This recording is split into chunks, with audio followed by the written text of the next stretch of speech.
Kottayam വൈക്കത്തെ pre metric ഹോസ്റ്റലിൽ പെൺകുട്ടികളെ ചൂരലിനടിച്ച് hostel വാർഡനും resident ട്യൂട്ടറും. സംഭവത്തെ തുടർന്ന് 6 വിദ്യാർത്ഥിനികൾ ഹോസ്റ്റൽ വിട്ടു.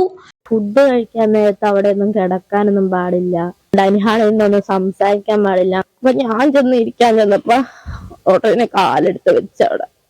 അപ്പൊ എനിക്ക് സങ്കടമായപ്പോ ഞാൻ കിടന്ന് കുറെ കരയ്ക്കുക. ശാരീരിക മാനസിക പീഡനം സഹിക്കവയ്യാതെയാണ് ഹോസ്റ്റലിൽ നിന്ന് താമസം മാറിയതെന്ന് വിദ്യാർത്ഥിനികൾ പറയുന്നു.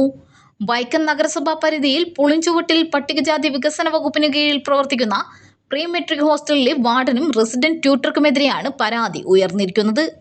കുട്ടികളെ ചൂരലിനടിക്കുകയും മാനസികമായി പ്രയാസമുണ്ടാക്കുന്ന തരത്തിൽ ശാരീരികമായി അധിക്ഷേപിക്കുകയും ചെയ്യുന്നത് മൂലമാണ് കുട്ടികൾ ഹോസ്റ്റൽ വിടാൻ നിർബന്ധിതരായെന്ന പരാതിയുമായി രക്ഷിതാക്കളും രംഗത്തെത്തി.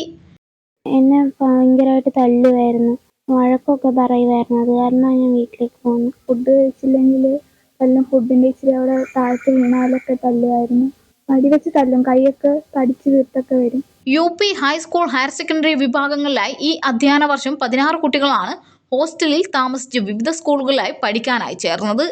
എന്നാൽ ഇവരിൽ പലരും ഇപ്പോൾ ഇവിടത്തെ താമസം മതിയാക്കി മടങ്ങിയിരിക്കുകയാണ്.